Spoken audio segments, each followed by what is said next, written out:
You know. Okie dokie. Okay, ready whenever you are. Okay. This is Wednesday, April 15th, 2020, and I'm calling the regular session of the Oregon City Commission to order. We're going to skip the flag salute tonight. I'm going to call roll, please.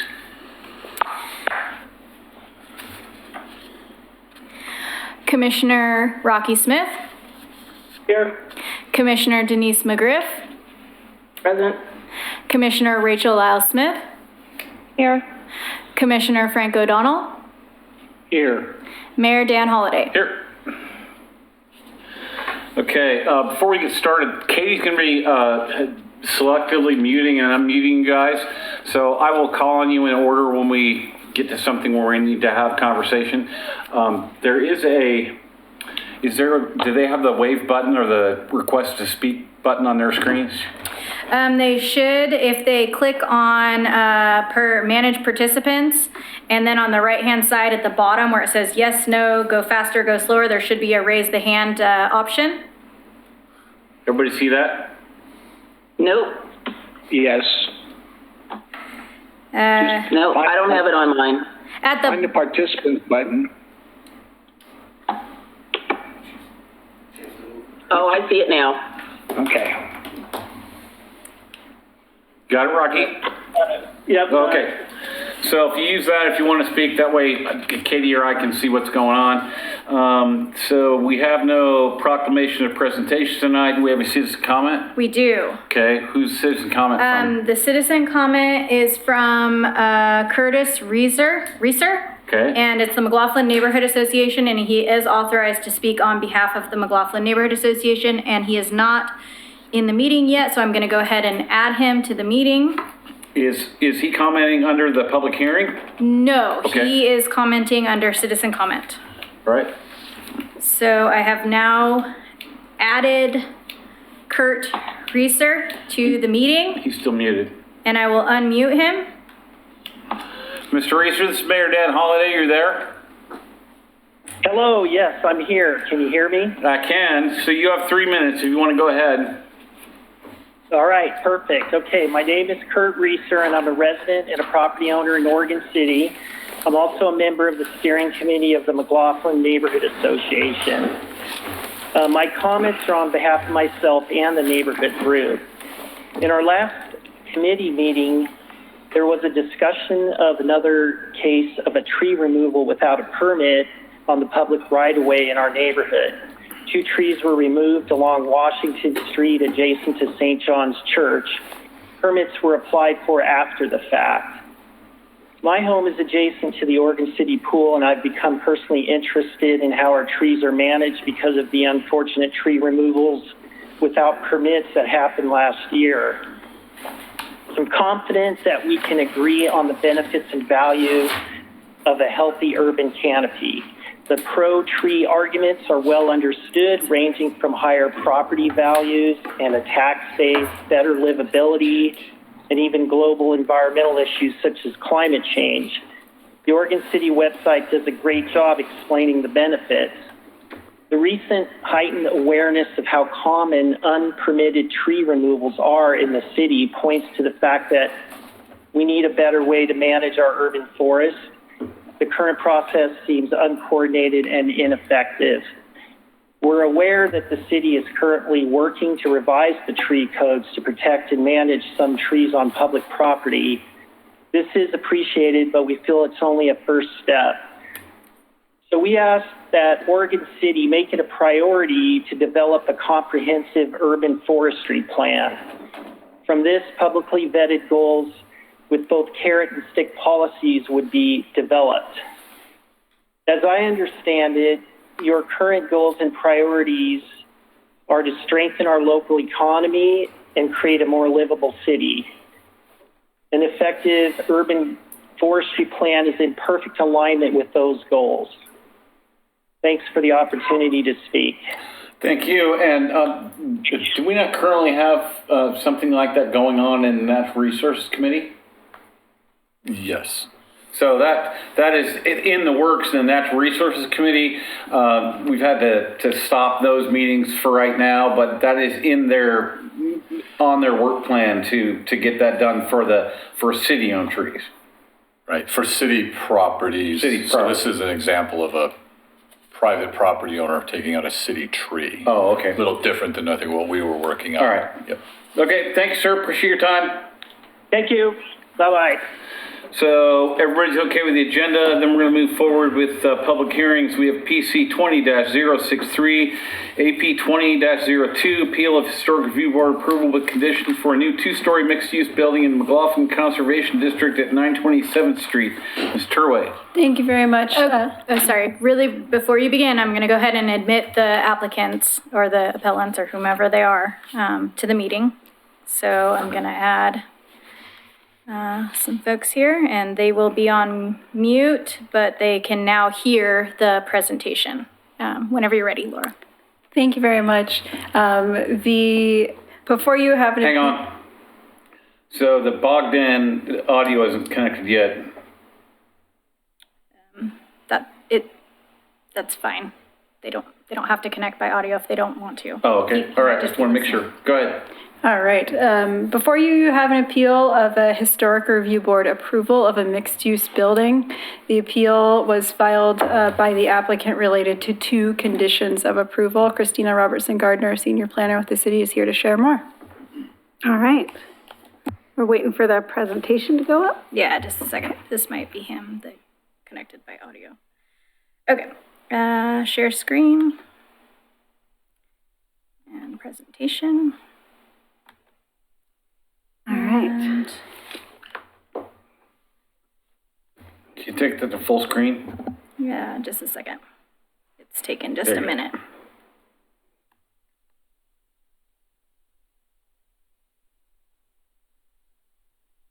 Okay. Okay. Mayor, Commissioners, this is AP 2002, which is an appeal of an historic review board approval, GLUA 2006 and HR 2002.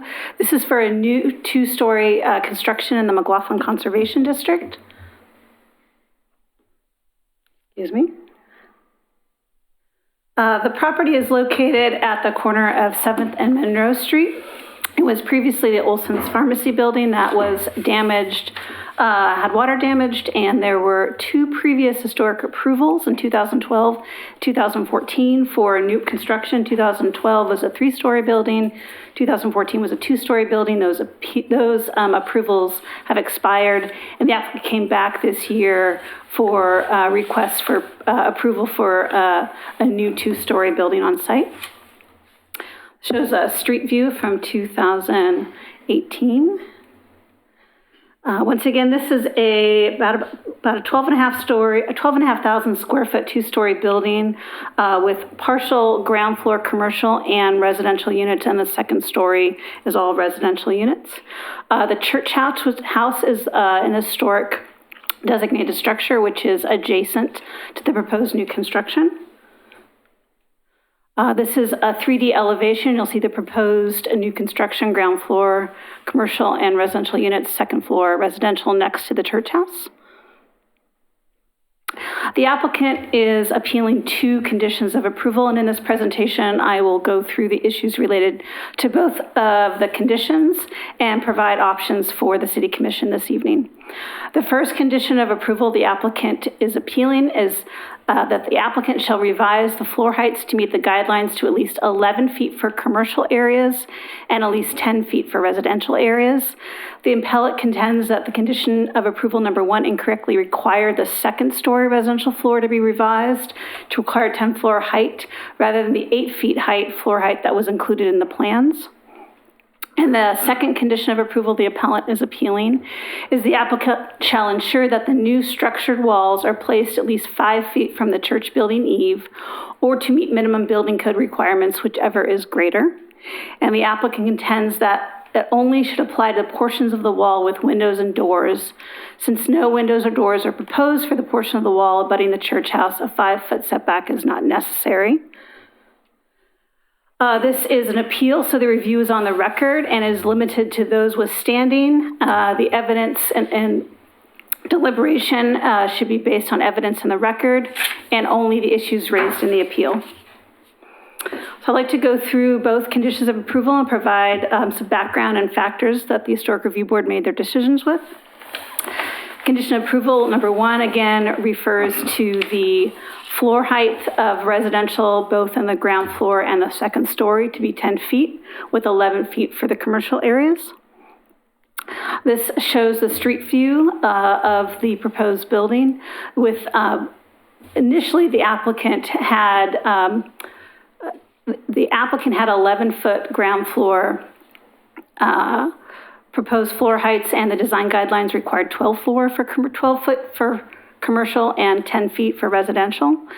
They requested a reduction to 11 feet to reduce the massing, and the Historic Review Board allowed the ground floor residential to be 10 feet, but there was very little to no discussion about the second floor floor height.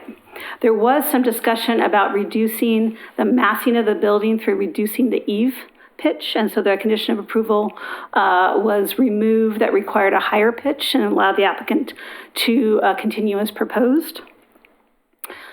These are some side elevations where you see church house in red. That is the elevation that abuts the church house. The Monroe Street elevation, that's the longer elevation, is on the lower part of the screen. This is a close-up showing the 8-foot proposed floor heights on the second floor and then the 10-foot on the ground floor. So some of the factors that I wanted to share this evening: the design guidelines require a minimum ceiling height of 10 feet for residential. The applicant submitted 8-foot height on the second floor. There was no request in the application to alter the 10-foot standard or a specific rationale for approval. Therefore, staff recommended and included a condition to comply with the design guidelines, which is 10 foot. At the hearing, the applicant nor the HRB expressed concern with the recommendation in the staff report, but there was no discussion or deliberation about that item. So at this time, there's really not insufficient evidence to support the request to reduce it back to 8 without going back to a remand to the Historic Review Board to provide additional findings. The second condition of approval, the applicant shall ensure that the new structured walls are placed at least 5 feet from the church building eave or to meet the minimum building code requirements, whichever is greater. This shows the building as it abuts the church house. There was an existing wall that was remained as part of the demolition of the Olson's Pharmacy. In 2012 and 2014, that wall was integrated into the new construction. And so in those designs, as were approved, the wall was retained, and therefore that setback was based on the existing Olson square foot setback. At this point, the applicant indicated that that wall would be removed, and there was a discussion at the Historic Review Board about the appropriate setback to the church house as it relates to the eaves. Right now, with the existing wall, as proposed, we have 2 feet, 11 inches setback. As I indicated, that the previous 2 approvals, the wall was proposed to be incorporated into the new construction. The applicant indicated this round that that wall would be removed. Both the Historic Review Board staff and the McLaughlin Neighborhood Association did discuss the wall and the setback and did make a motion to support staff recommendation, which is that 5-foot setback. Though there was a fair amount of discussion related to building code and what could be built at the property line, that is what the Historic Review Board voted to approve that condition as recommended by staff. So this evening, the City Commission has 3 options: to affirm the Historic Review Board's decision and retain the conditions 1 and 2 and deny the appeal; to revise the Historic Review Board's decision and remove or revise conditions 1 and 2, or to remand the decision back to the May 26, 2020 Historic Review Board meeting to review in a limited fashion the conditions 1 and/or 2. The applicant has provided a 120-day waiver to accommodate this remand, and the City Commission has the ability to provide a narrow issue for the board to look at. At this time, staff is recommending that the City Commission either affirm the Historic Review Board's decision and deny the appeal, and now with the 120-day waiver given to staff, staff supports a remand as well as an option. So I'm available if you have any questions. Okay. So now I'm going to open the public hearing. If we could, read the And disclosures. Bill's going to read disclosures. Thank you. This is the time for the public hearing on AP 20-0002. There was a staff report prepared 7 days in advance and published on the website and available at the city. That staff report listed the applicable substantive criteria. If you want them read, please let me know. Otherwise, all testimony, arguments, evidence should be directed toward those criteria or the criteria that you believe apply to this application. Failure to raise an issue accompanied by statements or evidence sufficient to afford the city council and the city commission and the parties an opportunity to respond to the issue will preclude a appeal to the Land Use Board of Appeals. In addition, failure of the applicant to raise constitutional or other issues related to proposed conditions of approval with the sufficient specificity to allow the city commission to respond to the issue will preclude an action for damages. At this point is the time for the city commission to disclose whether they have any bias, conflict of interest, or ex parte that they wish. Anybody? Rocky has something to Can you say. take this off the screen and get us back to? I would, except for that I'm having a little bit of technical difficulty. So if, Commissioner Smith?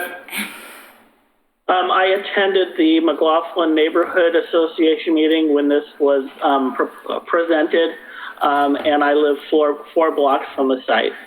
Thank you. That's it. Anybody else? Yes.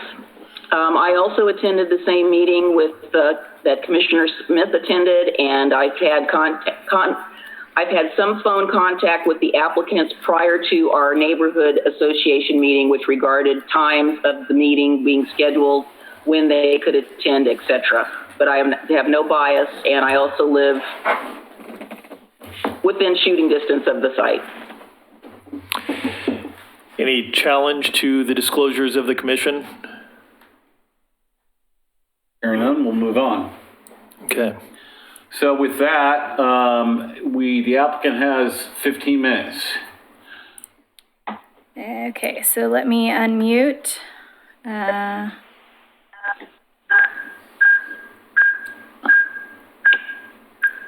All right, is the applicant there? Yes, my name is John Jackson. Do you have more than one speaker on? Yeah, your computer. Are you there now, sir?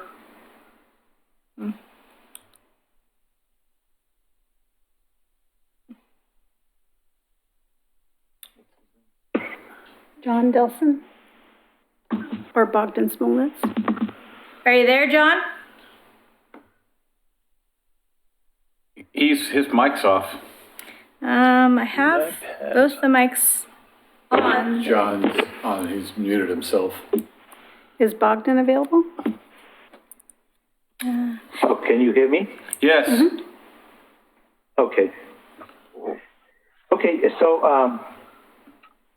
I would like to introduce myself, John Delson, Delson Engineering, and we attended the historic meeting last time, and according to our discussion and what we understood, that we would like to reduce the massing of the proposed building in comparison to the existing church house.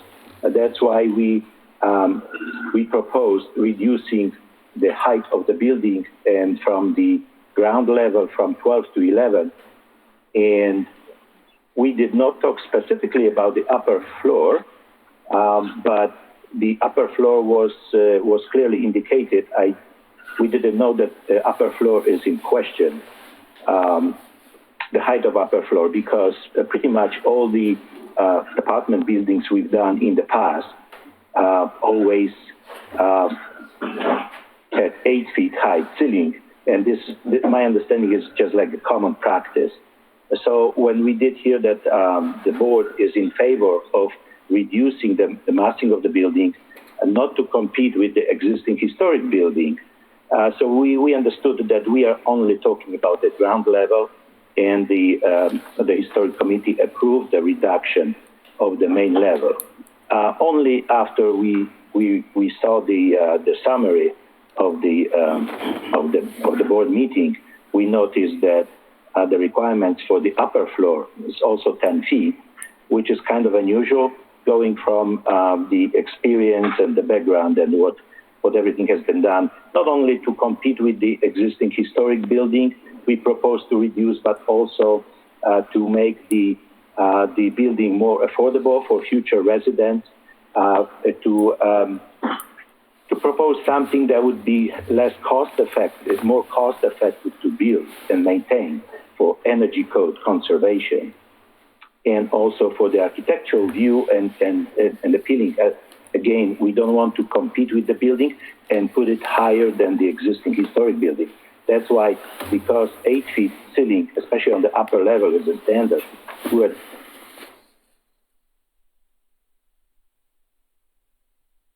Okay, anything else?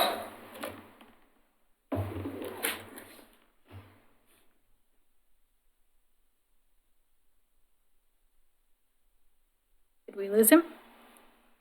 Are you still there, sir?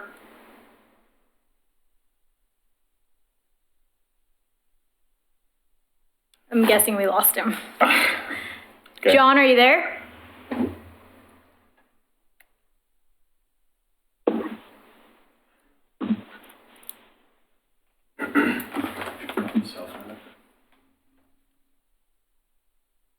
I don't think.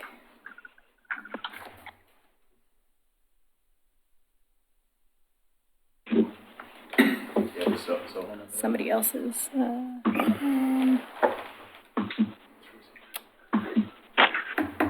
Well, while we're trying to get this straightened out, I'm going to ask a couple of questions.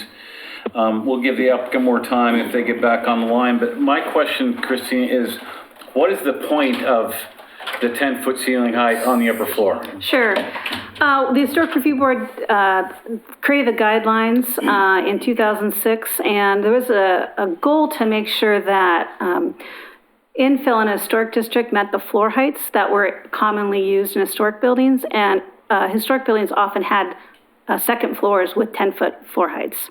So it is, current practice to have shorter floor heights, and there was a concern that, especially with infill with maybe smaller buildings than this, is that you have the floor heights not matching the neighboring historic buildings, and so the floor heights are off, and so that makes the new infill less compatible. So that's the default, is a 10-foot floor height. If the applicant wished to reduce the floor height, which they actually requested that in 2012 when it was a 3-story building as a way to reduce the massing, the Historic Review Board did that analysis and provided a condition of approval that allowed that shorter floor height. That was not done in this round. Because it wasn't requested. Nobody noticed it. It wasn't requested by the applicant. Right. Okay. So, all right, that explains that. Do we have the applicant back? Yes. I'm gonna get him right now. He lost his connection, so she's gonna Dial This is John. Hey, John, we got you back online now. You're live. Okay, on my iPad, I don't see. Should I press sign up or join a meeting? You don't have to do anything. If you just want to talk, did you have more to say?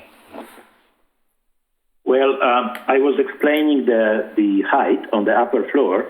I don't know how much of it the board did here, because at one point I just noticed I was like disconnected. We got the gist of the second floor height thing. Why don't you move on to the other Okay, piece. so to the other item. Okay, so when we started the records in Oregon City, the records of the board decision in 2012 and 2014, we found confirmation that the board approved the setback along the historic building to be the same. Now, after meeting with the city staff, we decided that it is unsafe to keep this existing wall because it is in distressed condition. It might be life safety issue to try to build on it.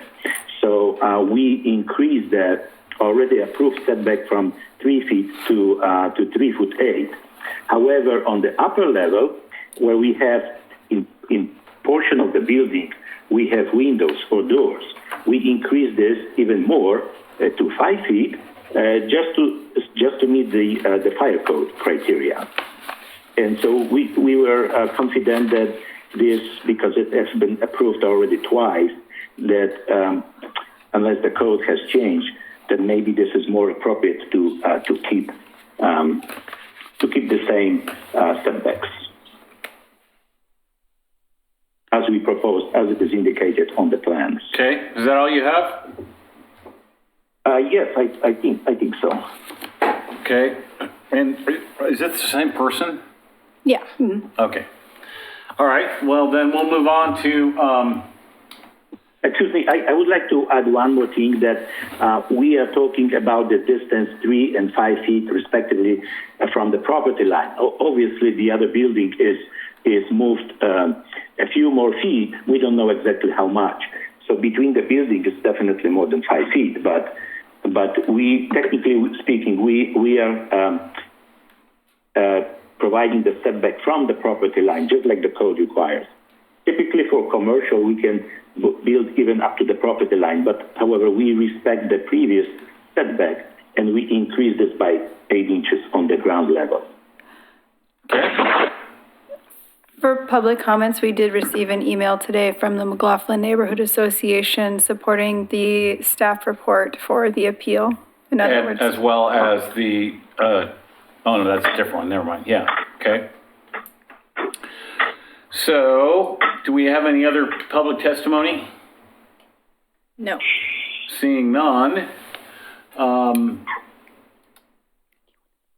see a thing over there? It would be rebuttal if they want to rebut the neighborhood association. Yeah, okay. Sir, have you had an opportunity to read the letter from the McLaughlin Neighborhood Association? The email? No, I did not get a chance to forward it. The email in support of it, or? Yes. I didn't send that to the No, I did applicant. not. So might be best to read it out, which Just that they were in, I think I can just read Okay, the sorry. sentence. Do you have it in front of you? I don't have it in front of me. Yes. John, are you still with us? Did we mute him? I'm sorry? Yeah, he's here.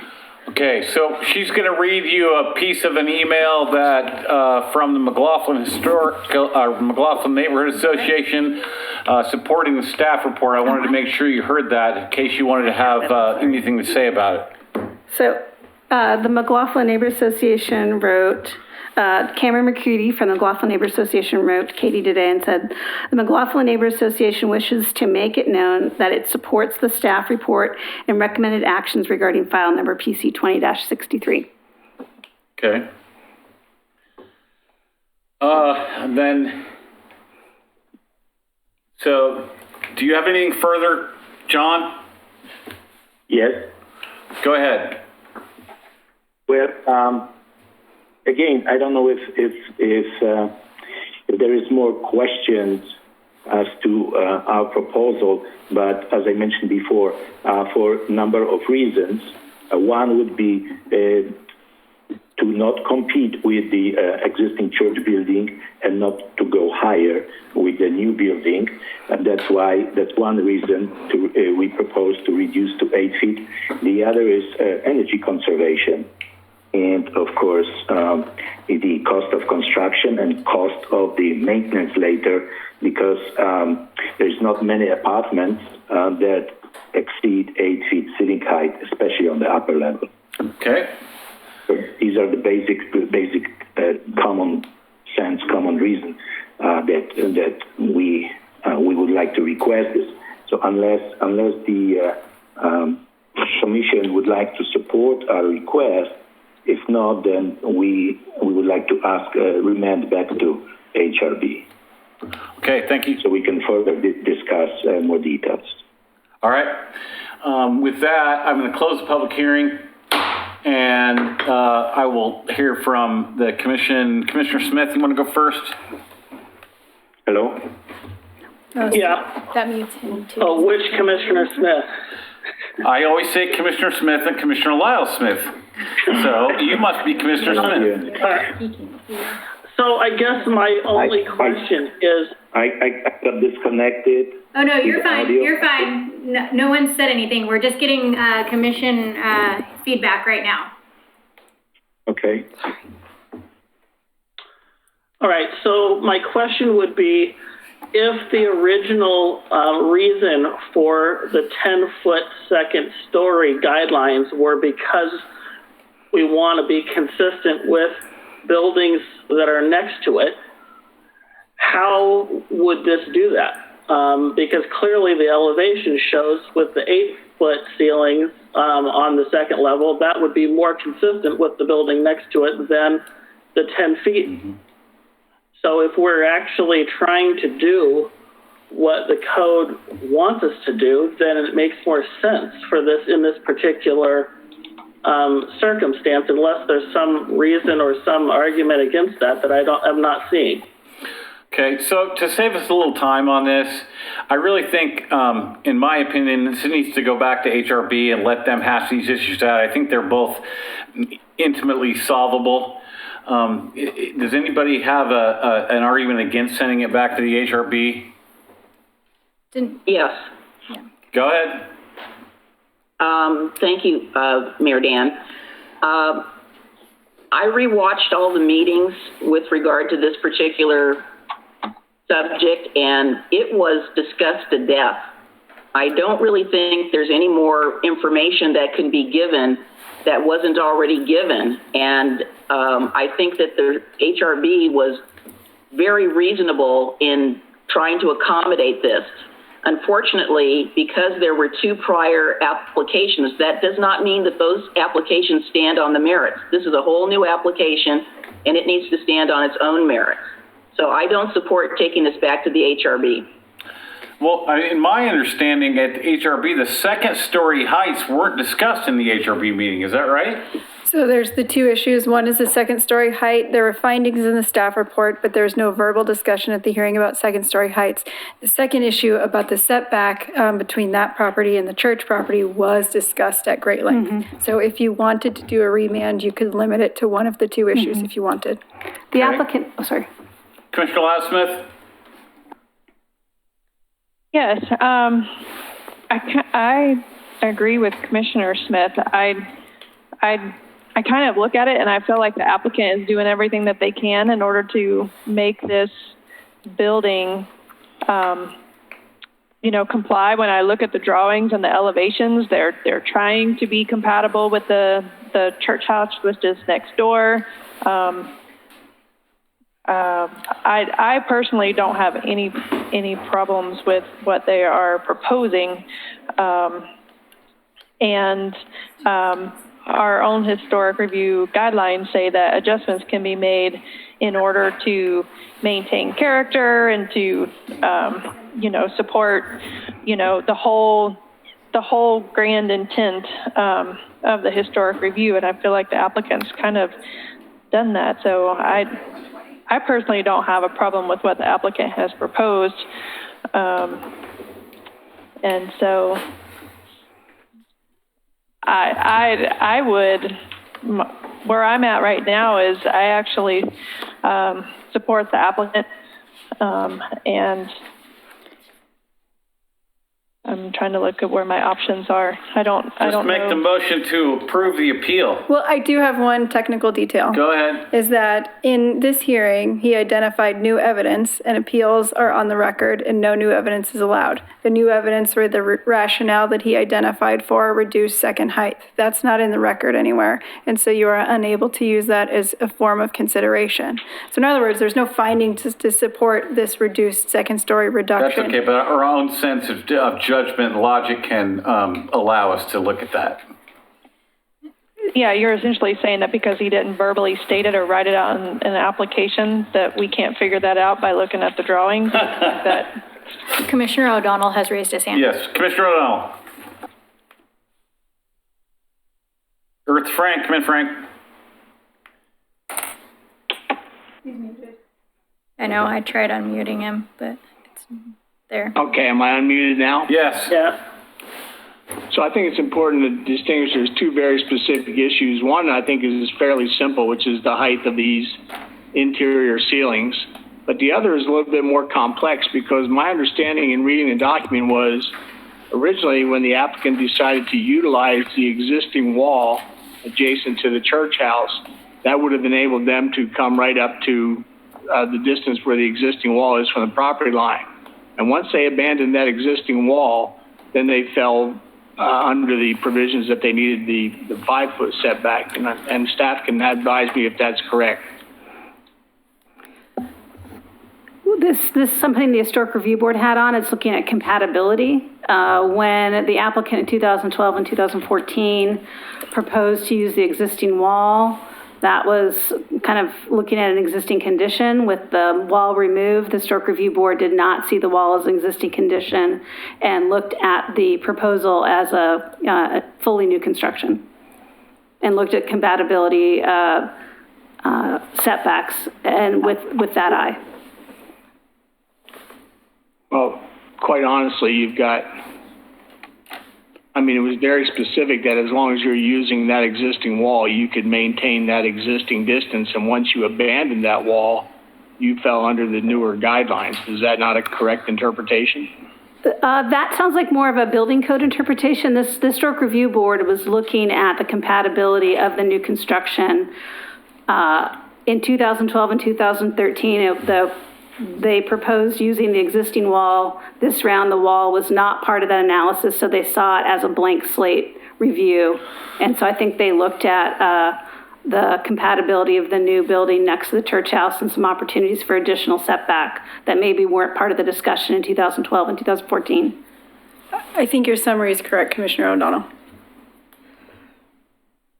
Yeah, so I see us making a decision as outlined in the staff memo. Either you can approve the guidance that the staff has set forth in total for both issues, or you can send them both back for a remand and decision, or you can simply send one of the two back and approve the appeal as written on issue number 2. And to be clear, that what I'm saying is you can either make a decision right here, right now on the height of the ceilings, and then you could also say that you want to support the staff's recommendation on the setback, or you can send the whole package back to planning or to HRB for a review. Okay. Commissioner McGriff and Commissioner Rachel L. Smith have their hands raised. Yeah, 1 second. So my question is in the large scheme of things, the setback, exactly how much space differential is there between what he wants to do and what the code says he has to do? Are we talking a foot, 2 feet? I think you're talking 2 feet 11 inches additional. I think he's at 2.1 plus another 2.11 to meet the 5 feet. Okay, so the point I'm going to make here is that this thing has been an eyesore for the last 15 years.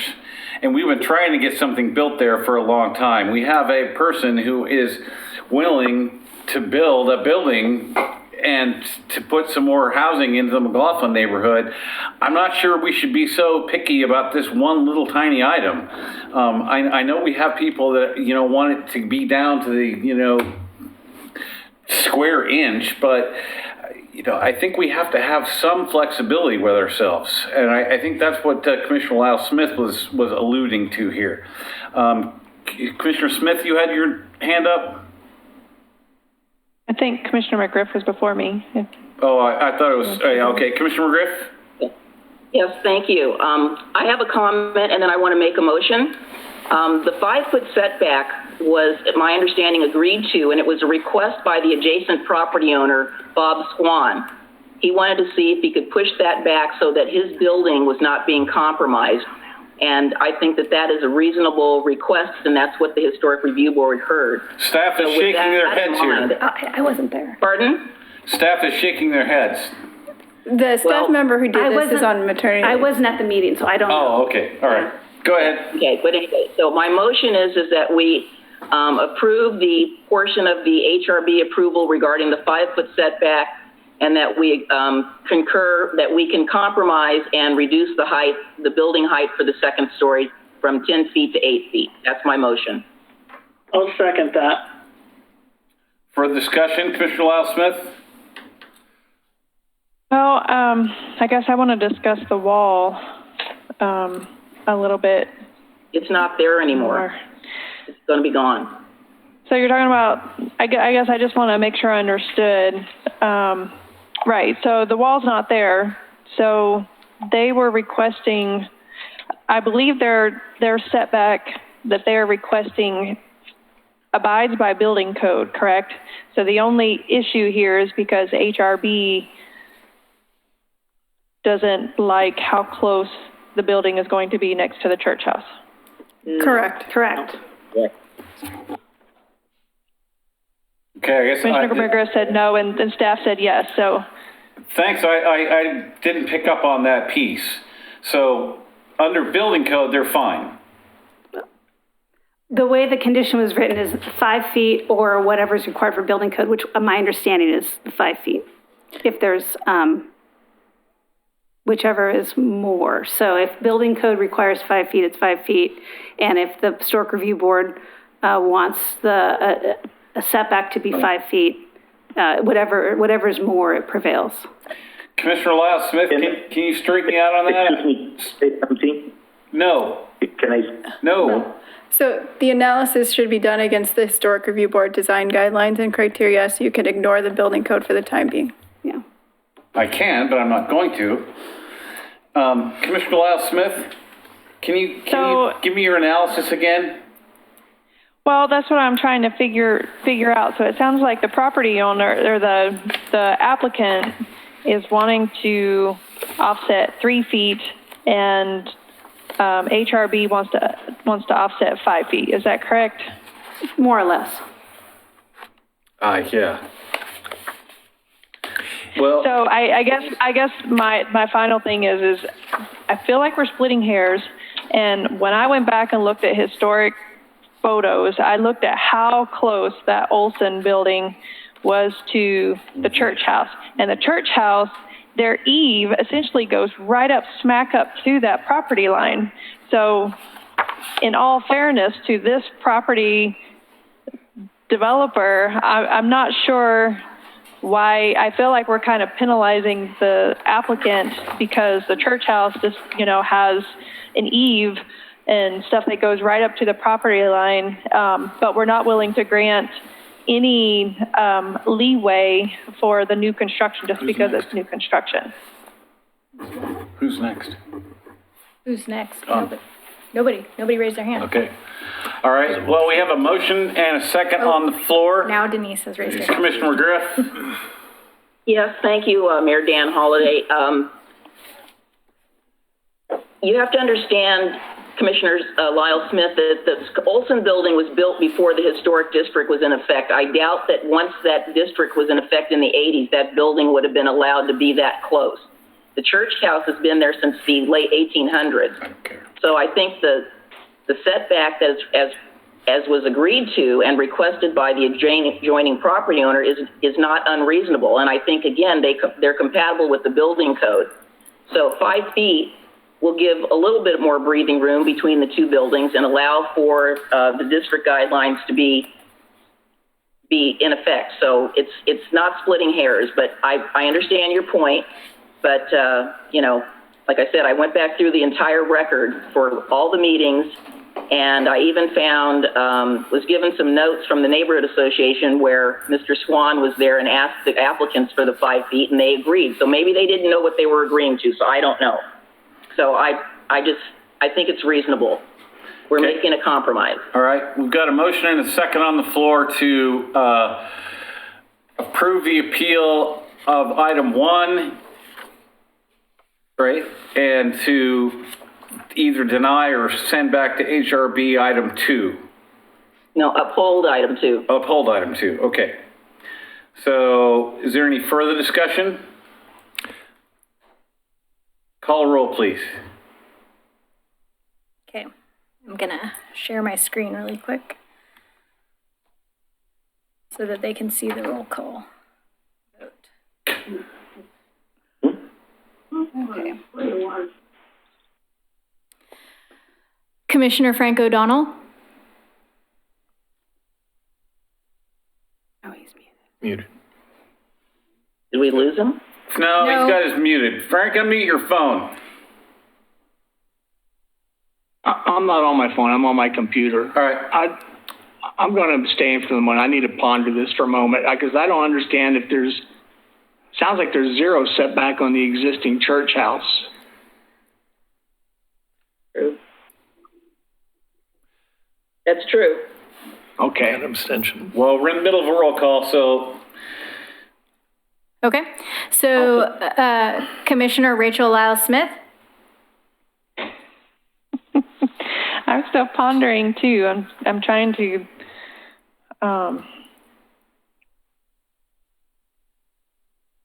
make sure I understand. But I guess we're sending the wall issue back to HRB is the motion. no. As part of this motion, we're retaining the 5-foot setback. Oh, Retaining the 5-foot setback and approving the 8-foot second. And approving the 8-foot high ceilings on the second floor. I guess I'm going to vote no because I'm going to continue thinking about it. Okay? Commissioner Rocky Smith? Aye. Commissioner Denise McGriff? Aye. And Mayor Dan Holliday? No. So the motion fails. My preference would be to just go ahead and let this guy move forward with this project. I do think we're nitpicking a little bit on the setback issue. The eaves on some of those older houses extend, 2 or 3 feet out from the roof line. It's not an issue about access to get in and work on the buildings. This is really totally about an aesthetic that 98% of people wouldn't even see if they were standing in front of the thing. So I'm willing to hear a motion from Commissioner Lyle Smith. Can I ask a question? Sure. I'm wondering about the applicant's comment when he says that the condition was written incorrectly and should require a 5-foot setback only for areas that contain windows or doors. So am I understanding that correctly? Is there a part of the code that we're missing that talks about windows and doors, and so he feels like he's meeting the guidelines where the setback changes? Yeah, let Christine answer that. Sure. The building code has some requirements about using different materials when you're at the property line with windows and doors, whereas if you're 5 foot back, you don't have that requirement. And so this is this combination of trying to adhere to the building code, but also addressing the setback issue. And I think that's what the condition of approval was trying to address, both issues, knowing that the building code is a future issue the applicant would need to meet. So if you have no windows and doors, you can potentially build to the property line. If you put windows and doors at the property line, there are additional building code requirements that are sometimes often expensive. That's correct. Commissioner McGriff and then Commissioner O'Donnell both have their hands raised. Commissioner McGriff? Oh, O'Donnell. Yes, thank you. Am I unmuted? Yes. Okay, I couldn't tell here. Basically, I think that we have a commission or a board, HRB board, that has spent a lot of time reviewing this project and has done a lot of work to assist the applicants. And I'm a little bit loath to overturn their decision. That's why I made the compromise. As we have said many times with the Planning Commission, both of those quasi-judicial bodies work very hard to do their work. And they know, I think, a little better about what the city's requirements are with regard to this. And I think that they've made a reasonable request, which is why I made the motion for the compromise. So I feel uncomfortable about overturning them. But I also don't think it needs to be remanded because they bent over backwards. They really did. Commissioner O'Donnell? Now, I withdraw my request to speak.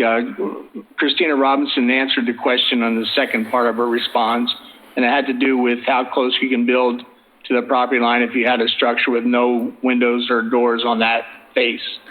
So I don't need to speak further. Okay, well, we're still in the same boat we were in when we started an hour ago. So does somebody have another motion?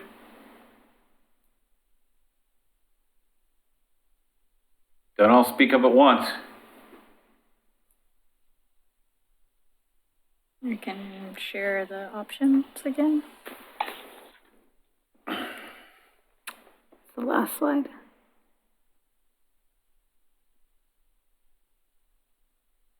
Okay, I guess I have one more question. Go ahead. Just to make sure I'm understanding everything. So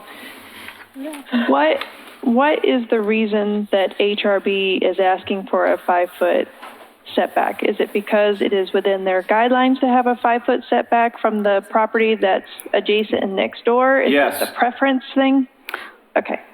Let staff answer that, please. I was answering for staff. I'm getting head nods, so moving on. You can do that.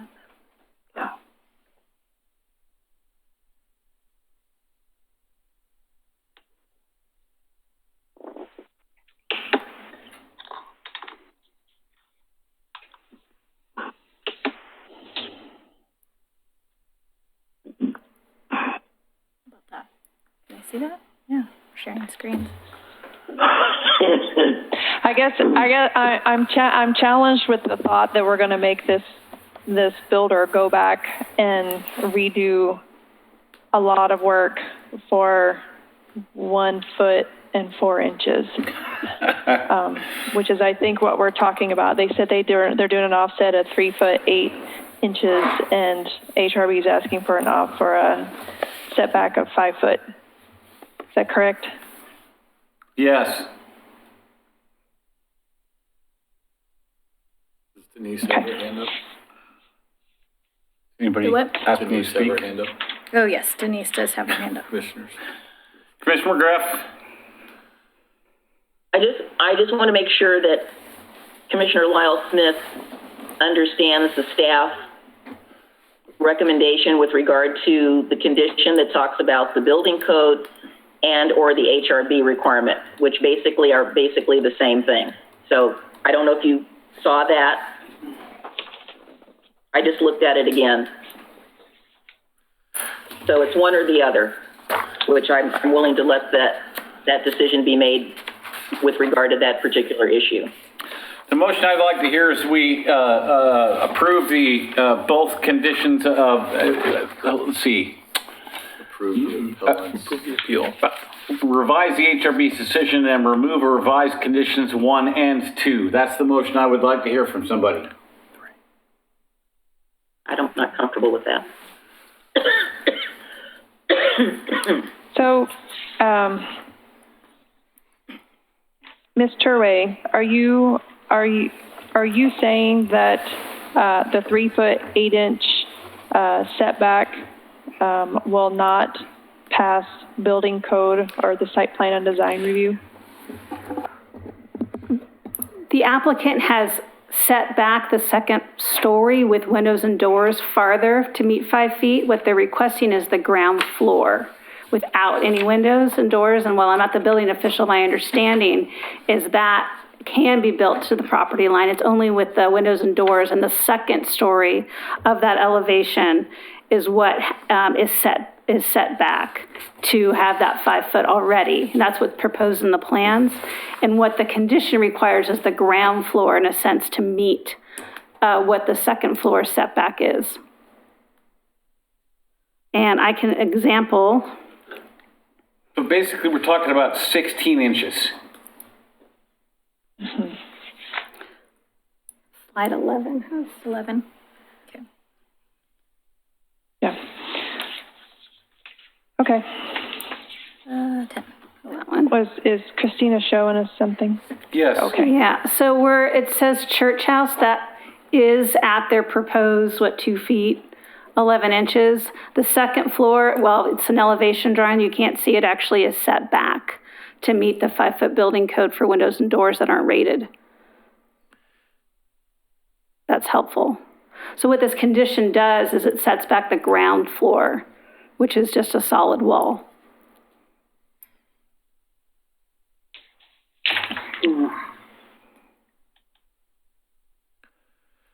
So Mayor Holliday, for staff, does that mean that the entire elevation would be at the same setback, correct? No. No, the ground floor is going to be 14 or 16. No, as proposed by the HRB, not on their plan. If the applicant wants to have both floors the same elevation at 5 feet, that condition would allow it today, because their second floor already is at 5 feet. Okay, thank you. Commissioner O'Donnell. Commissioner O'Donnell. Can you hear me? Yes. So to be clear, the elevation drawings we're looking at are inaccurate. What you're telling me is the first floor is close to the property line, but the second floor steps in an additional 2 feet, allowing light down into that passageway between the two residences. Correct. Is that correct? Yeah, as indicated by Okay. the applicant. Okay. That's not what the elevation drawing showed, so now I understand. Well, you see where actually, I'm looking at it, and I apologize, this is, I was not here in the February meeting for the Historic Review Board. It looks like the windows are set in a little bit, so they might be 5 feet. I'm looking above where it's the C of the church house. And then to the other set of windows, it looks like I'm seeing a little bit of siding, so that area looks like it's set back. So the main wall of siding looks to be at plane with the wall of the ground floor. To simplify the question, Ms. Gardner, do the two walls facing each other, one on the church house and one on the proposed new building, do they maintain the same distance apart from each other throughout both heights of the building, or does the second floor step in approximately 2 feet from that plane? Do you understand that question? Yeah, no, I do, and I'm double checking because I want to say you are correct. It's only the windows that are set back, and I want to verify that before I give you my answer. Yeah, the plans were kind of hard to read. How can the windows only be set back if the walls are not set back? I don't get that. Maybe the simplest thing to do is send it back for a total review by HRB and get some clarification on this with more accurate plans. Yeah, we're going to address that. It's not going to happen. Yeah.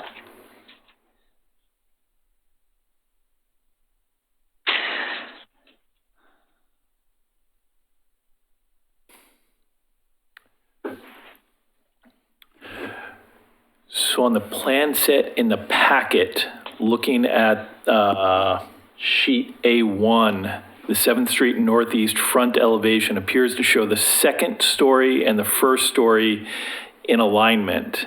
And I think as Ms. Robinson Gardner indicated, the windows themselves are inset that 1 foot 6 inches or some distance to take it to 5 feet.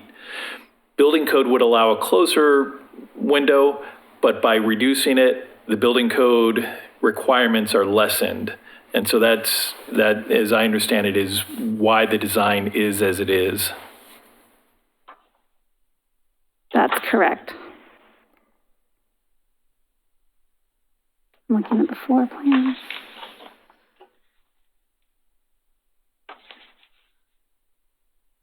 So, can staff confirm what the applicant stated, and that is that the city said that the wall needed to be removed for safety reasons and therefore could not be used as originally proposed in 2012 and 2014? I don't think it was the city that did that. I think that their engineering people made the adjustment.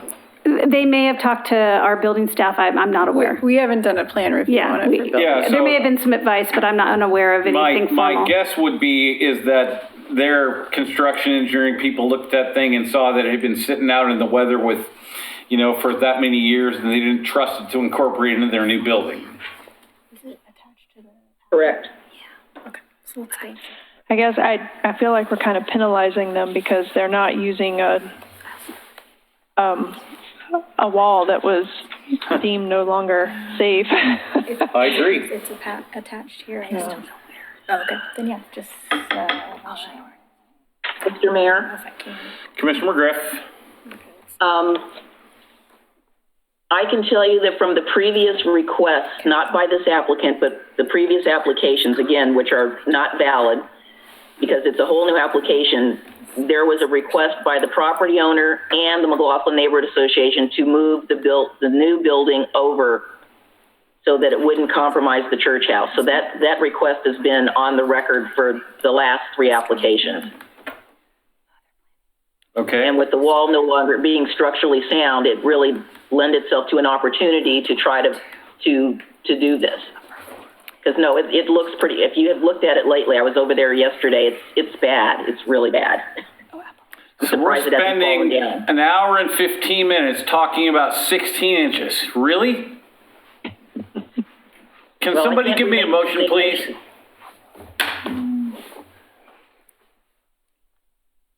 Well, I guess my pause is because I don't take it lightly overturning an HRB decision, and so that's the reason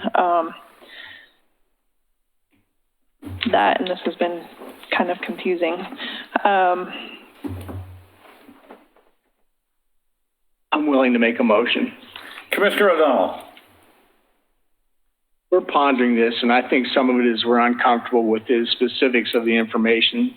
As much as I'd like to get it off the table and be done with it tonight, I'm going to remand. I would make a motion to remand both issues to the HRB for further information and clarity, and that's my motion, unfortunately. Is there a second?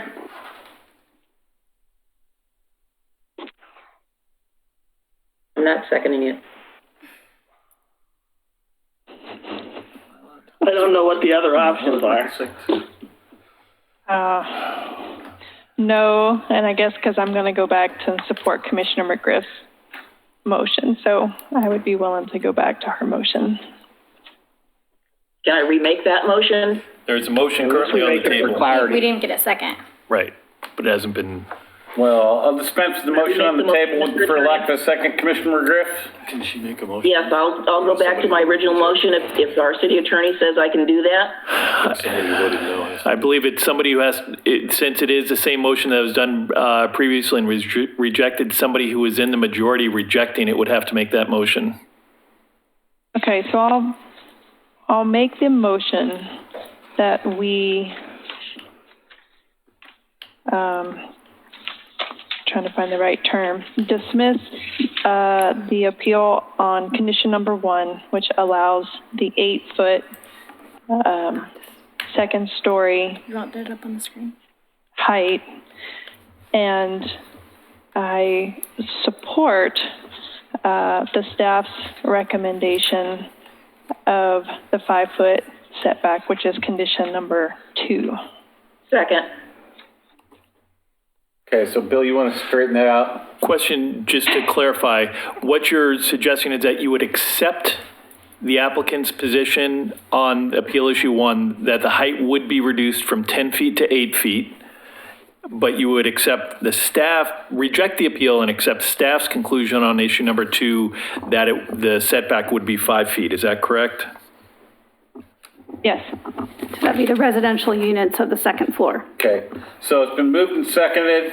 Call the roll, please. Okay. I will do that. Commissioner Denise McGriff. Aye. Commissioner Rachel Lyle Smith. Aye. Commissioner Rocky Smith. Aye. Commissioner Frank O'Donnell. Aye. And Mayor Dan Holliday. Aye. Moving on. So I'm gonna, We're back to dinner business. John, we're hanging up. Yep. This is the First Amendment to the 20-204 First Amendment to the Real Estate Contract with FNF Structures, Inc. for the sale of the Oregon City Police Department property. Chief Band. Good evening, Mayor and Commission. We are currently under a contract with FNF Structures to purchase the police and court facility located at 320 Warner Milne Road. The purchaser has requested a 60-day extension to that contract, and that is what is before you. I would so move. Second. Moved and seconded. Call roll.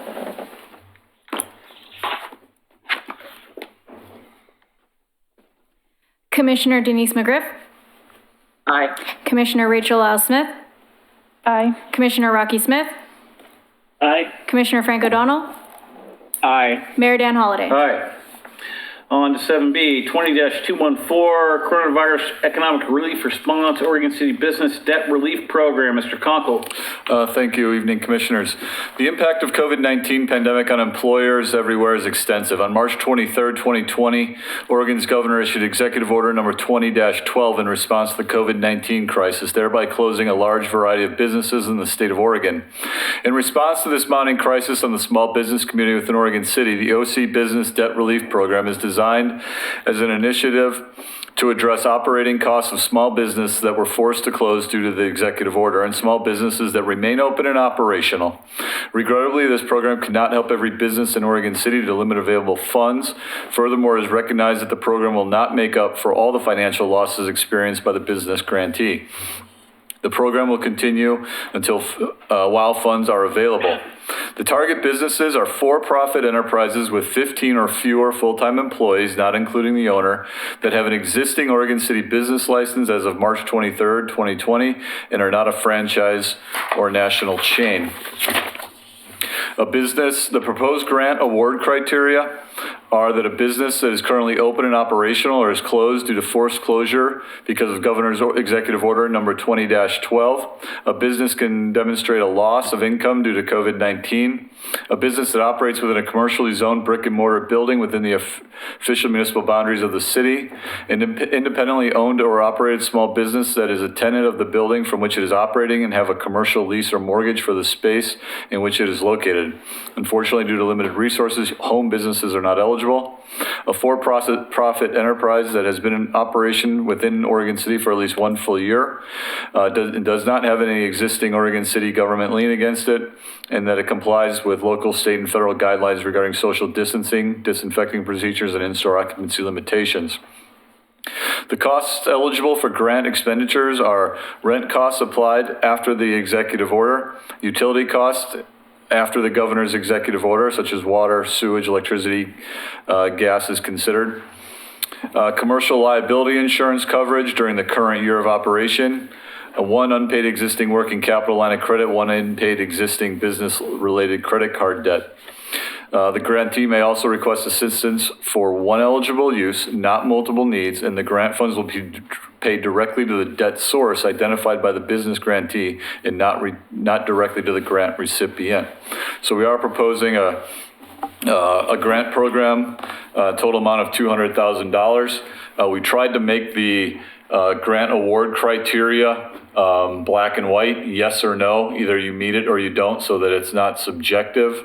And so for an example, this would be a first come, first serve.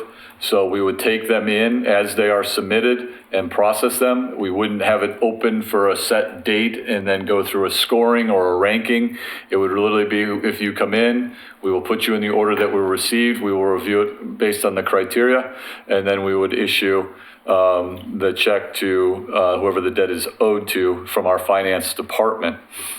The one other thing I'd like to point out is that if you had 3 eligible expenditures, let's say one was for $1,000, one was for $1,500, and one was for $500, you could only apply for one of those. So even though you may have 3 outstanding debts that add up to $3,000, you would be eligible to turn in one of those. And so in this case, you'd probably turn in the most expensive, which would be for $1,000. So This is $200,000 that we were able to put together from multiple accounts out of the general fund to put together this grant program that's being proposed for your consideration today. Okay, so we have Victoria Meinegon from Chamber of Commerce. I'd like to hear from Victoria. Yep, and while we're getting Victoria on the line, we did receive, that I'd like to enter in the record, so a letter of support from the Downtown Oregon City Association, as well as a letter of support from the Oregon City Chamber, which was emailed to the commission this afternoon at 4:30. Victoria, go ahead. Hello. Thank you, Mayor Holliday and Commissioners. Again, my name is Victoria Meinig. I'm a citizen of Oregon City and the CEO for the Chamber of Commerce. I'm just calling to echo what my letter stated, that we are in full support of this plan. It is truly something that is needed. There are many issues currently, unfortunately, with the Federal CARES Act, and this is an important bridge for our small businesses. We do want them to reopen. They have been innovative. They have been strong. They are working as hard as they can. I think this is really something important for the city. And if you have any other questions that I can answer, I would love to. But again, we support this and hope that you recognize that this truly is a valuable asset. So thank you. Okay, thank you. I'm going to take this in order. Commissioner O'Donnell. Okay, can you hear me? Yes. So I've given this a lot of thought, and I totally agree with the intent of the program. I think it may need some refinements. Our goal is to support our existing businesses and maintain them so that they continue to exist in the future. And I know that the public oftentimes balks at the term grant. And I in discussion with City Manager Conkle, I'm more in favor of a forgivable loan. And that loan would be forgiven if you were to maintain your business for a period of 1 year from the time the grant was given.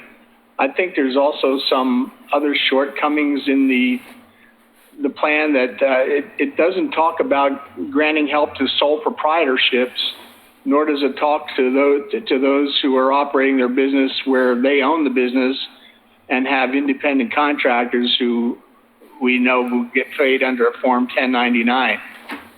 So I'm not sure if that's a discussion we need to have as to whom that extends. Again, I want to say I'm in favor of the program in spirit. I think there was one other thing it had to do with ownership, sole proprietorships, a forgivable loan versus grant. And excuse me, I can't remember the last point I wanted to make. But in spirit, I'm in support of it. But I do want to understand that we want businesses to continue to exist here. What I don't want is for someone to simply take the money and go. We want them to stay. And the other thing I just recalled was, I know Mr. Conkle explained it, that you're only eligible for one application. You know, it'll be the greatest debt that you owe. I'll leave that to the discussion among my fellow commissioners. You know, do we want to allow multiple applications by the same person for up to $3,000? And his example may be $1,500 for rent, $500 for utilities. So I throw those points out for discussion. That's my point of view. I want people to have a sense of commitment, and I'm certainly willing to forgive the loans, but I want them to just have a sense of commitment to our community too. Okay, Commissioner Smith. I support this. I don't mind having a discussion about the issues that Commissioner O'Donnell brought up. I'm just glad to say that the city's in a situation that we can actually talk about this. I know that many years in the past, or not so many years in the past, the city would have never been able to even have this conversation about how to step up and find money to help businesses. So I'm so thankful that we're in the position that we can even have that dialogue. As a small business owner in downtown who has been dealing with this situation, I know it's greatly needed for our businesses in Oregon City. So I support it. Commissioner McGriff. Yes, thank you. I also concur with my fellow commissioners that this is something that's definitely needed.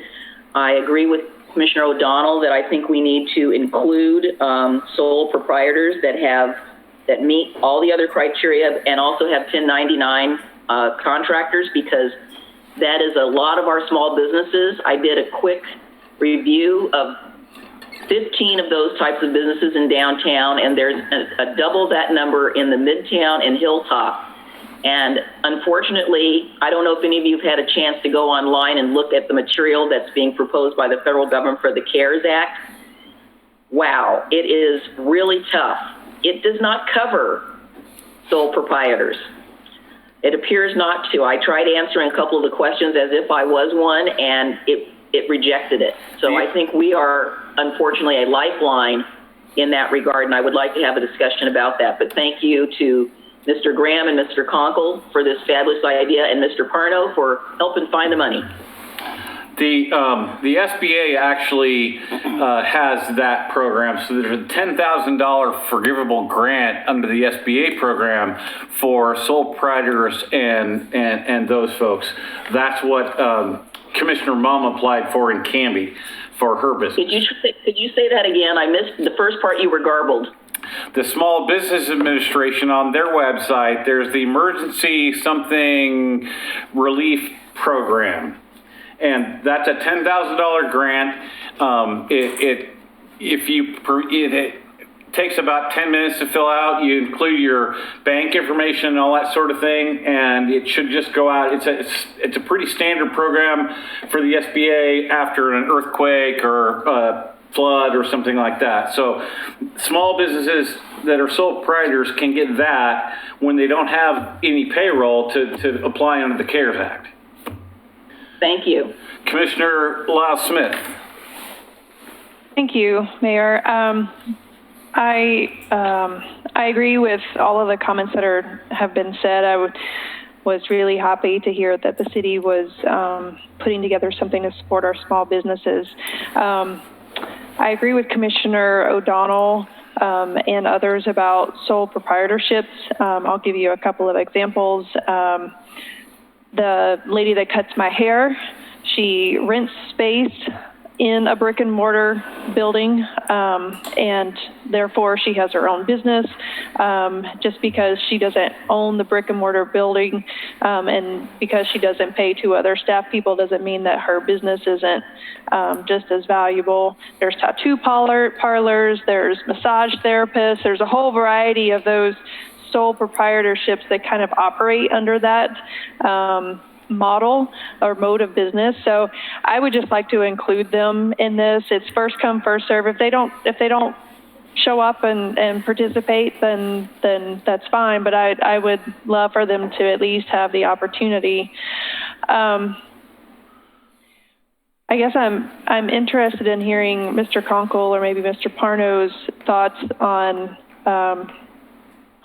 the loan idea.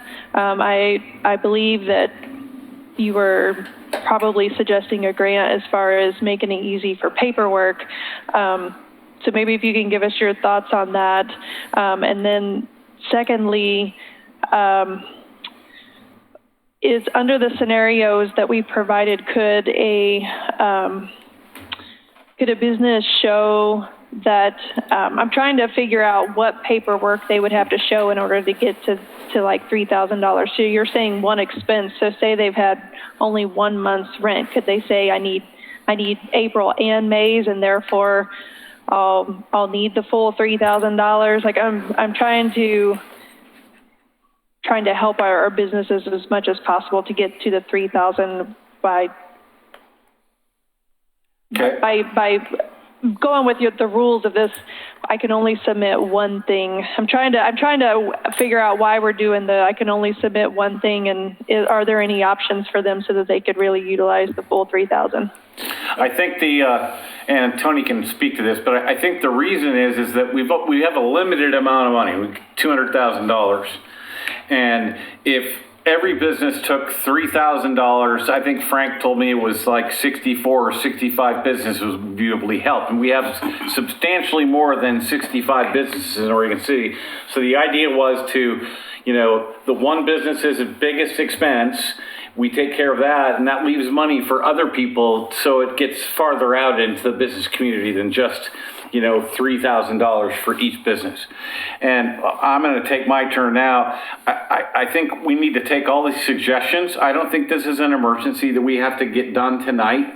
That let staff and Mr. Graham and Mr. Conkle take the information that we've given back to them and let them come up with a little more skin on the bone as far as what this thing looks like.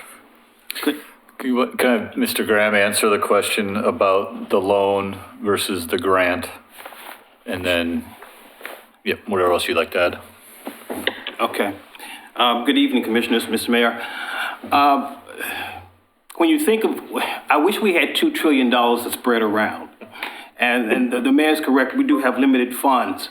But keep in mind that if you try to make this a loan program, it'll probably cost you more to do the loan than a grant, because if someone doesn't pay you back, what kind of collateral are you going to put up in order to retrieve the loan? And if you're going to make it a forgivable loan without any penalties, then you might as well make it a grant. That would probably cost us more than anything. As in terms of the sole proprietorship, if you think of the economic impact that the program is trying to have with limited funds, think about the fact that if the money was given to a business that had employees and all those families that would be impacted because those employees would have lost their jobs, you would not be really considering those folks.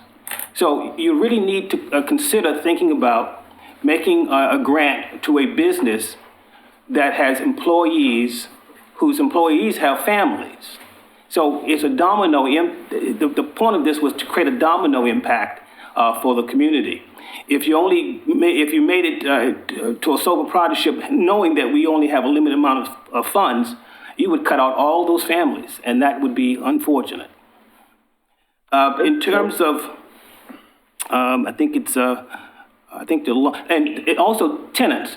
The applicant has to be, based on these criteria, it has to be a tenant of the building, because most businesses that are small and are tenants really don't have a lot of asset to provide a bank. And so we targeted this program to the most vulnerable in the community. So going back and looking at the loan again, I'm afraid that we really would not be impacting the community the way that I know you want to. Commissioner McGriff? Commissioner O'Donnell as well. All right, I see it. Yeah. Yes, thank you. I just had to unmute myself. So I don't disagree, but what my concern is the same as Commissioner Lyle Smith, is that, again, we have lots of sole proprietors that have 1099 contractors who also have families that they are paying.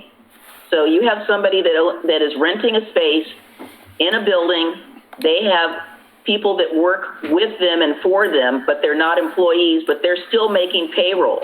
And there are several of those types of businesses, as Commissioner Lyle Smith mentioned, that are downtown, plus in our hilltop. So it does affect, many of these sole proprietors do pay other people who rent space in a building that they may also rent, and they have families that they also support. So I think that that's not totally the case. And I still think we should have a discussion about maybe adding some criteria for a 1099 contractors, somebody who's a sole proprietor, because there's a lot of those in Oregon City, all small businesses, many of them women owned, which I think is really important. Okay, Commissioner O'Donnell? Well, again, I'm not interested in aggressively pursuing repayment of loans. I just want to create a sense of responsibility. And again, I am all for the intent of this program. The only other concern I have, and the concern is I want to maximize our businesses' access to multiple sources of money. And I would like someone to be able to tell us if, say, another loan that you put in for, say the federal $10,000 loan, if you have to state $3,000 from Oregon City as an asset, could that potentially reduce your take from the federal government from 10,000 to 7,000? So, part of me, I know speed is of the essence, but part of me almost wants to be in a secondary or tertiary position where the Fed goes first and the state second and the city of Oregon City third. But by no means, don't misunderstand me. I want to support our local businesses. Okay, and I think we all do. I think this was the first stab at, getting someplace because, staff didn't have a lot of time to really work through this. So I'm going to suggest that we let staff take the information they've gotten from us and bring back, a modified proposal. And then we can talk about that at the first meeting in May. So the two things I heard sole proprietor, and then businesses that use contractors. Say a hair salon. Right. They have 4 chairs, one's for the owner and 3 are for other stylists, and those stylists lease that chair for a period of time. Mm-hmm. That's 1099? Right. Independent contractor. Okay. Or a taxi driver.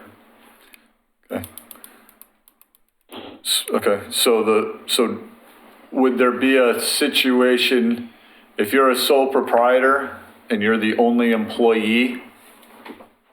Is that of interest to the commission? I would think so. Rocky Smith is a sole proprietor. I think so, yes. Commissioner O'Donnell says yes. So there's no minimum employment requirements, is what I'm hearing. No, they're employing, by and large, they're employing themselves. Right. That's what that is still a viable business. Betty employs herself, basically, that's all. Mm-hmm. So just trying to clarify, because we had a minimum of you had to have someone employed the way it's written. So it sounds like the commission is interested in expanding that.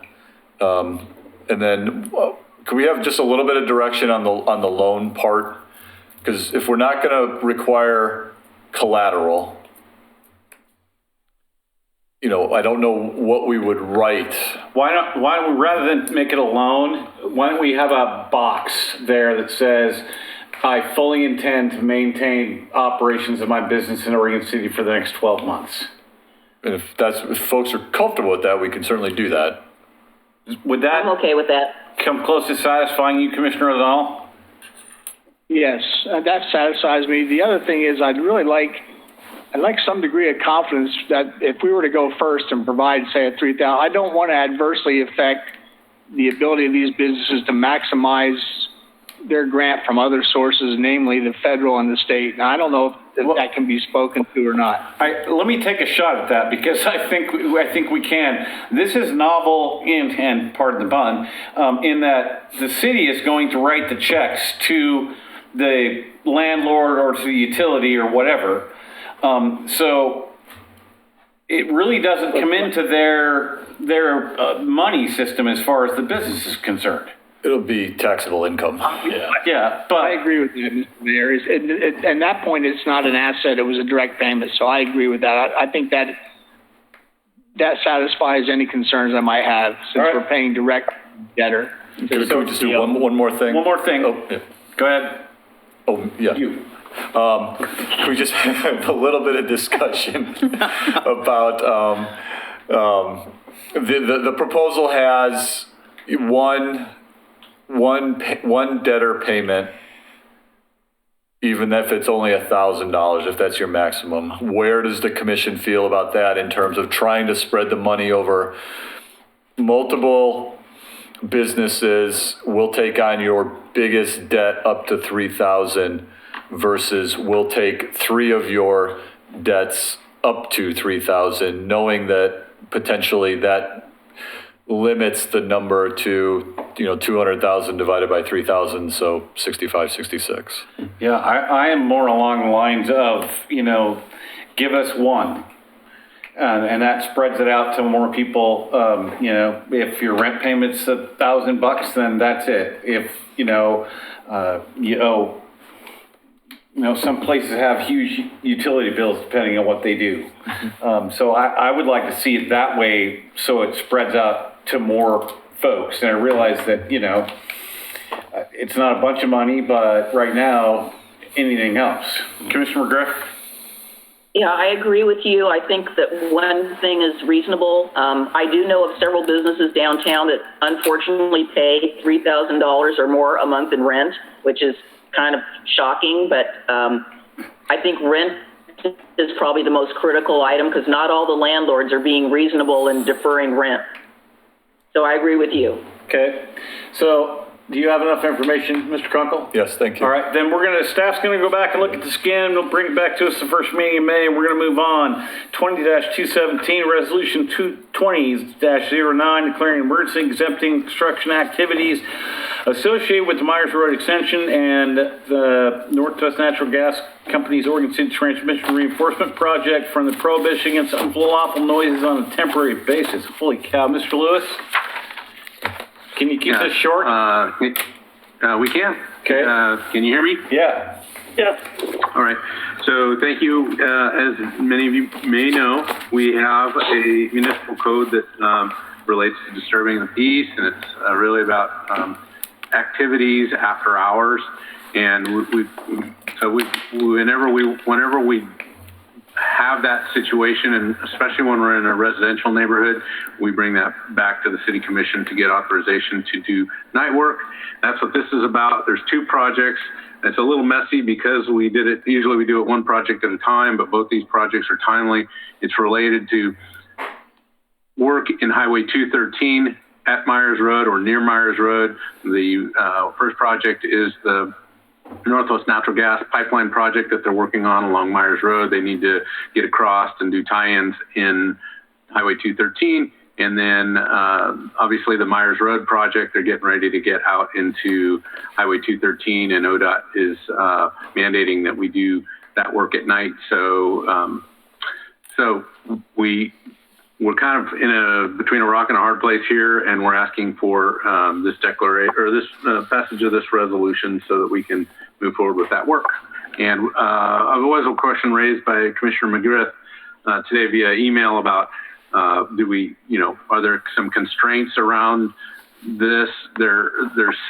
One's a city project, the other one is a city permitted project. So for the Northwest Natural Gas project, we will work with them to do what we can to minimize the impact to the few residences in the area.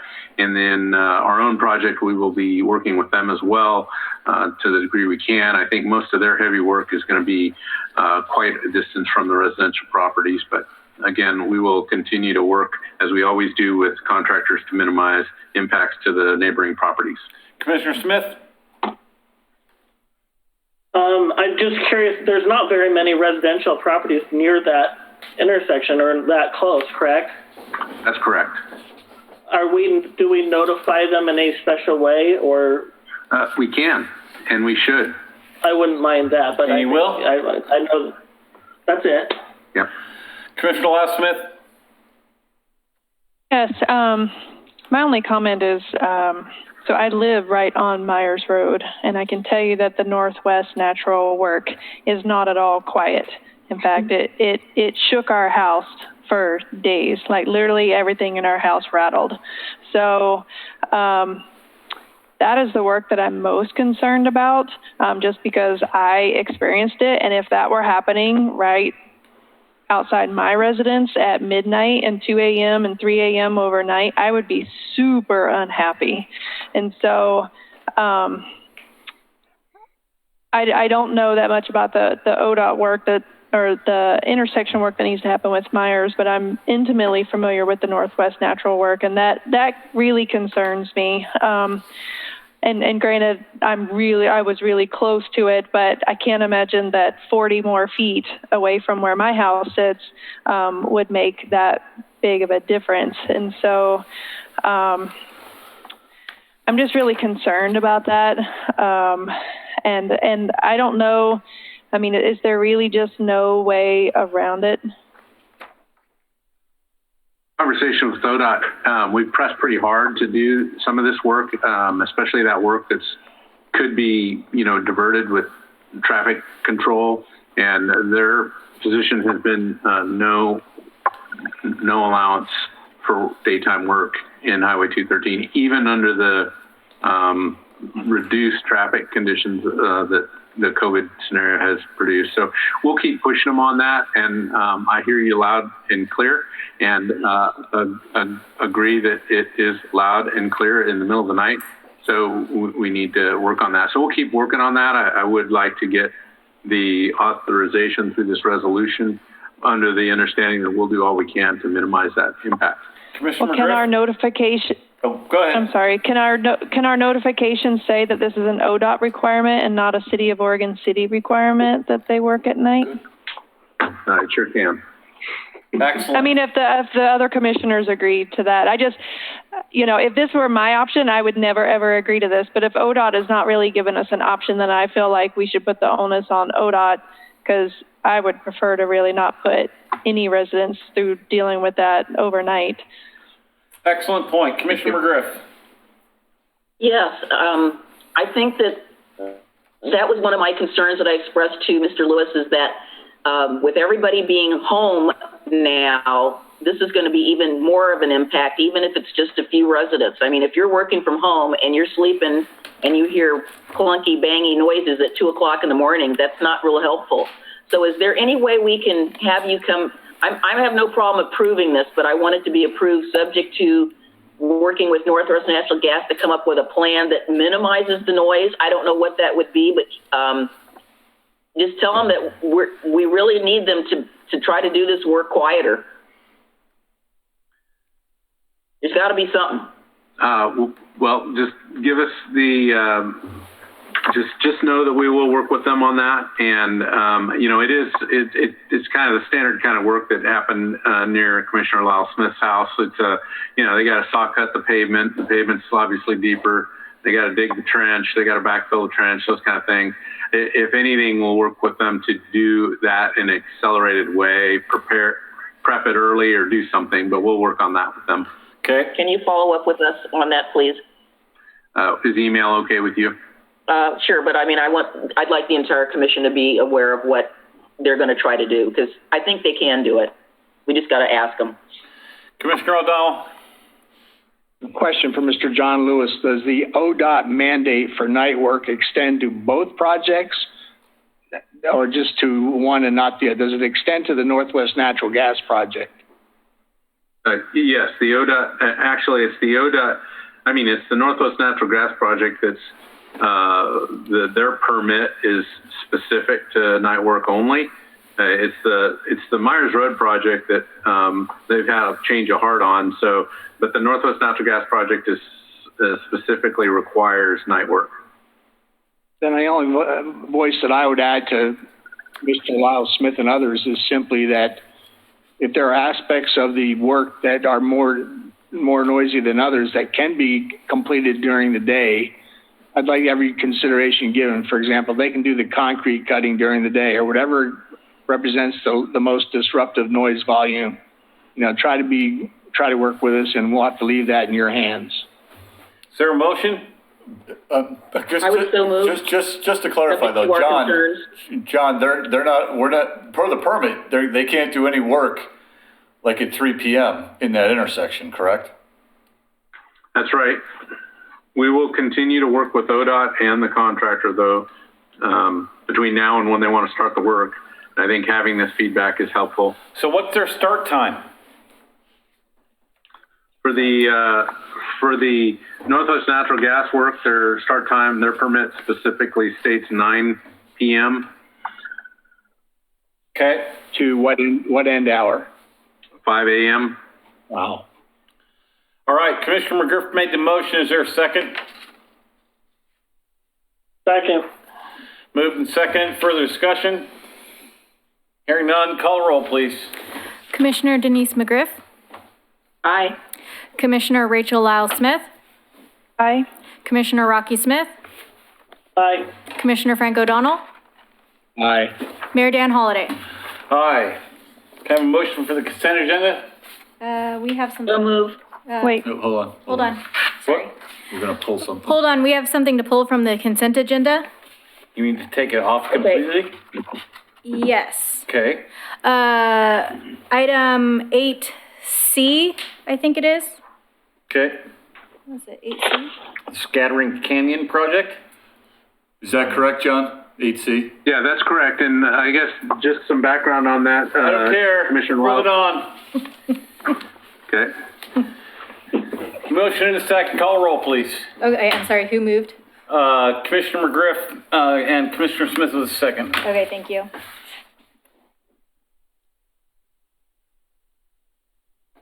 Commissioner Denise McGriff? Aye. Commissioner Rachel Lyle Smith? aye. Commissioner Rocky Smith? Aye. Commissioner Frank O'Donnell? Aye. Mayor Dan Holliday? Aye. You have anything for us? No, sir. Anybody have any last minute things to say? Just one, please. Go ahead. Thank you. So to our dear citizens, if you get your stimulus check early, like some people I know have, please try to spend part of it in downtown Oregon City and Oregon City businesses, period. Thank you.